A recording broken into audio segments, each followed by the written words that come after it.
Halo semuanya, Assalamualaikum warahmatullahi wabarakatuh. Kita akan kembali sharing-sharing lagi. Dan pembahasan kita pada kesempatan video kali ini yaitu bagaimana sih tata cara dan prosedur mengajukan permohonan asal-usul anak ke pengadilan agama. Hal ini biasanya diperlukan bagi mereka pasangan suami istri yang dulu nikahnya nikah siri, kemudian mengajukan isbat nikah ke pengadilan agama. Setelah mendapatkan pengesahan dari pengadilan agama, penetapannya tersebut diajukan ke kantor urusan agama untuk diterbitkan buku nikah. Nah, akan tetapi akta lahir si anak yang dulu nama yang tercantum di dalam akta lahir anak itu orang tuanya hanya ibu kandungnya saja. Sedangkan ayah kandungnya belum tercatat di dalam akta lahir karena misalkan dulu nikahnya nikah tidak tercatat. Nah sekarang nikahnya sudah diurus, isbat nikahnya sudah diajukan isbat nikah, sudah disahkan, kemudian sudah terbit juga buku nikahnya. Otomatis untuk mengajukan permohonan agar akta lahir tersebut nama ayah kandungnya dicantumkan di dalam akta lahir si anak tersebut, maka pasangan suami istri ini harus mengajukan terlebih dahulu yang namanya permohonan asal-usul anak. Permohonan asal-usul anak ini, penetapan asal-usul anak ini untuk mendapatkan pengesahan dari pengadilan agama untuk menetapkan bahwasanya si anak ini adalah anak kandung dari pasangan suami istri ini yang dulu nikahnya belum tercatat, kemudian sekarang sudah mendapatkan penetapan isbat nikah, sudah mendapatkan buku nikah, dan memohon kepada hakim pengadilan agama untuk mengesahkan bahwa anak tersebut adalah anak kandung mereka dari perkawinan mereka yang sah namun dulu belum tercatat dan sekarang sudah tercatat, sudah mendapatkan penetapan isbat nikah dari pengadilan agama. Gimana prosesnya? Prosesnya pertama tentu harus mengajukan permohonan asal-usul anak. Kemana? Ke pengadilan agama yang berada di wilayah tempat tinggal pemohon atau para pemohon. Siapa pemohonnya? Tentu orang tua kandungnya, ibu dan bapaknya. Itu sebagai pemohon untuk mengajukan permohonan penetapan asal-usul anak. Yang harus disiapkan apa saja? Berkas-berkas yang penting diantaranya yang pertama tentu fotokopi KTP suami istri sebagai pemohon. Kemudian juga fotokopi buku nikah yang baru saja diterbitkan oleh KUA setelah mendapatkan penetapan isbat nikah dari pengadilan agama. Kemudian juga fotokopi kartu keluarga. Setelah itu fotokopi akta lahir anak yang dulu nama orang tua kandungnya yang tercantum hanya ibu kandungnya saja. Kemudian juga salinan penetapan dari pengadilan agama mengenai isbat nikah orang tuanya itu juga dilampirkan. Nah, itu adalah syarat-syarat yang utama yang biasanya diperlukan dalam mengurus atau mengajukan permohonan asal-usul anak. Permohonan penetapan asal-usul anak di pengadilan agama. Tapi tidak menutup kemungkinan ada persyaratan lain, ada dokumen lain yang diperlukan. Oleh karena itu, untuk lebih mendetailnya lagi bisa langsung tanya ke bagian informasi di pengadilan agama setempat. Nah, persyaratannya itu. Kemudian setelah persyaratan siap, fotokopinya tersebut sudah disiapkan, tempel materai. Jadi fotokopian berkas-berkas tadi yang saya sebutkan, tempel materai, kemudian legalisir dari kantor pos. Langkah selanjutnya harus menyiapkan atau membuat surat permohonan penetapan asal-usul anak. Kalau misalkan tidak paham bagaimana cara membuat surat permohonan penetapan asal-usul anak, Anda bisa berkonsultasi ke kami juga open jasa untuk membuatkan surat permohonan penetapan asal-usul anak. Berapa biayanya? Silahkan konsultasi ke nomor WA yang ada di kolom deskripsi di bawah ini. Atau misalkan Anda ingin langsung ke pengadilan, boleh. Nanti di pengadilan pun Anda kalau tidak bisa membuat surat permohonan penetapan asal-usul anak, Anda juga akan dibantu di sana membuatkan atau dibuatkan surat penetapan asal-usul anak. Kalau misalkan Anda membuat terlebih dahulu di rumah atau kami yang membuatkan, maka sebelum ke kantor pengadilan agama, fotokopi dulu surat permohonan tersebut. Kurang lebih ya sekitar 7 rangkap. Ya, setelah difotokopi, berkas semua siap, silahkan datang ke pengadilan agama. Sampaikan pada petugas keamanan di sana bahwa Anda ingin mengajukan atau mendaftarkan permohonan asal-usul anak atau permohonan penetapan asal-usul anak. Nanti Anda akan ditanya apakah sudah menyiapkan berkas dan surat permohonan. Kalau sudah, nanti Anda akan diarahkan untuk mengambil antrian ke meja pendaftaran. Tapi kalau misalkan Anda belum membuat surat permohonannya, Anda akan diarahkan untuk menuju ke petugas pos bakum terlebih dahulu. Misalkan kalau Anda sudah menyiapkan berkas permohonan, surat permohonannya dibuat di rumah atau melalui jasa kami, maka Anda silahkan datang langsung ke meja pendaftaran. Ambil antrian ke meja pendaftaran. Setelah dipanggil sesuai nomor antrian, silahkan sampaikan bahwa Anda ingin daftar permohonan penetapan asal-usul anak. Anda akan ditanya berkasnya sudah siap atau belum, permohonannya sudah disiapkan atau belum. Silahkan sampaikan atau jawab sudah disiapkan semuanya. Nanti serahkan semuanya dan jangan lupa untuk file. Untuk file surat permohonan penetapan asal-usul anak itu juga harus diberikan dalam bentuk soft file, bisa disimpan di flashdisk atau mungkin bisa dikirim lewat WA, sekarang kayaknya bisa.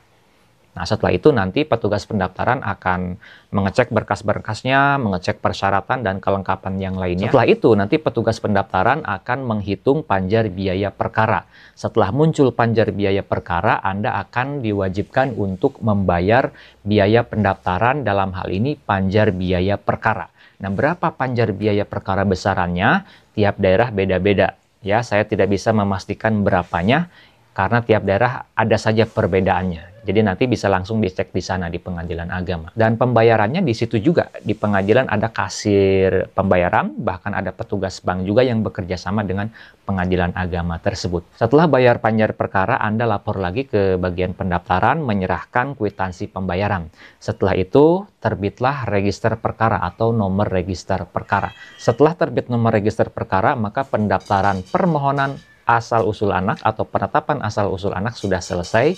Anda tinggal menunggu panggilan sidang. Nanti kalau sudah ada panggilan sidang, silahkan datang pada hari tanggal yang telah ditentukan. Nah, pada saat datang di persidangan, sebaiknya langsung siapkan 2 orang saksi. Supaya nanti ketika hakim mengecek semua berkas sudah lengkap, kemudian hakim bertanya apakah sudah menyiapkan saksi, silahkan jawab sudah, dan bisa langsung diperiksa saksi pada saat itu juga. Kalau misalkan nanti sidangnya lancar dan keterangan saksinya cukup, keterangan saksinya diterima, biasanya akan langsung ada putusan berupa penetapan dari hakim. Nah, putusannya ini bisa dibacakan pada sidang itu juga, hari itu juga, pada saat pertama datang dan membawa saksi. Ya, itu kalau lancar semua terpenuhi, keterangan saksinya cukup, biasanya langsung putusan. Tapi tidak jarang juga yang putusannya itu berbeda hari, berbeda tanggal. Misalkan seminggu kemudian baru akan dibacakan putusan. Itu nanti silahkan ikuti saja arahan dari hakimnya. Nah, kemudian setelah sidang pembacaan putusan yang berupa penetapan, maka langkah selanjutnya Anda bisa meminta salinan penetapan tersebut. Nah, salinan penetapan tersebutlah yang harus Anda bawa ke kantor Dinas Kependudukan dan Pencatatan Sipil untuk mengajukan perbaikan akta lahir anak untuk menambahkan nama ayah kandungnya di akta lahir si anak tersebut. Setelah itu tinggal tunggu terbit akta lahir anak yang terbaru. Nah, prosesnya berapa lama? Kurang lebih sekitaran 1 bulan, tetapi pastinya itu tentu variatif, tergantung lancar atau tidaknya persidangan tersebut dan tergantung tingkat kepadatan perkara di Pengadilan Agama tersebut. Tapi rata-rata yang saya tahu kisarannya sebulan. Bisa lebih sedikit, bisa juga lebih cepat kalau misalkan di Pengadilan Agama tersebut tingkat kepadatan perkaranya tidak terlalu padat. Nah, itu kalau mengurus secara mandiri. Kalau misalkan dikuasakan kepada advokat atau pengacara, bisa atau tidak? Jawabannya ya sangat bisa. Tentu tinggal kuasakan saja kepada advokat atau pengacara yang Anda percayai, kemudian serahkan berkas-berkas yang diperlukan dan tentunya memerlukan biaya. Biayanya tentu akan lebih besar dibandingkan dengan mengurus secara mandiri, karena Anda harus membayar jasa operasional dan juga jasa lawyer itu sendiri. Sebagai tambahan, sekarang sudah berlaku e-court atau electronic court atau persidangan secara elektronik, di mana untuk pendaftaran perkara bisa dilakukan atau didaftarkan secara online. Kita bisa daftar di rumah, di kantor, atau dimanapun yang ada jaringan internet terkoneksi dengan laptop dan HP kita. Kita bisa daftar di handphone, bisa daftar di laptop dengan berkas-berkas yang sudah kita siapkan terlebih dahulu.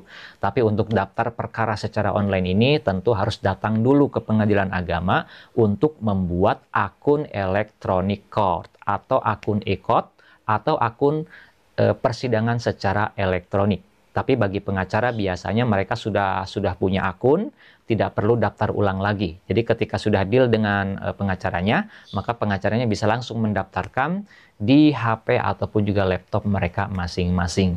Namun tentunya meskipun perkaranya didaftarkan secara online, akan tetapi tetap diperlukan atau diwajibkan hadir pada persidangan-persidangan tertentu. Itu tetap harus ada persidangan secara tatap muka. Itu saja pembahasan kita pada kesempatan video kali ini. Terima kasih yang udah subscribe. Saya doakan semoga rezekinya selalu bertambah banyak, melimpah, dan juga berkah. Amin ya robbal alamin. Sampai jumpa di video-video selanjutnya. Assalamualaikum warahmatullahi wabarakatuh.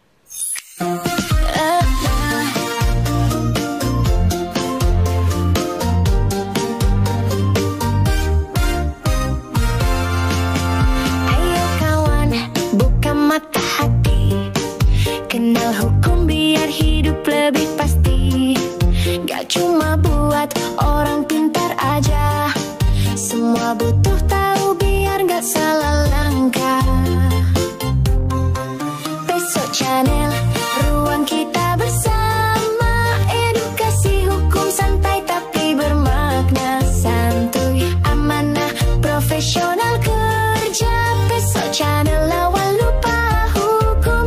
Itu penting bro.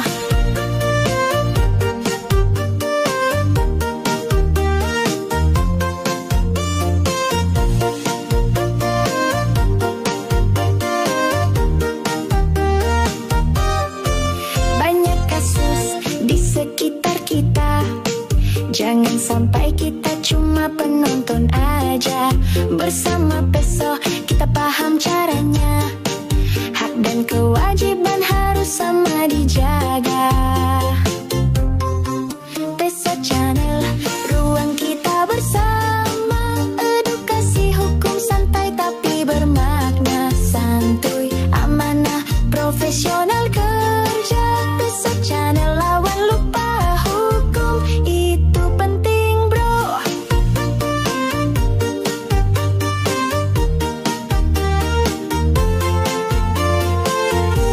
Besok Channel, yuk melek hukum. Biar hidup tenang, gak was-was dijak.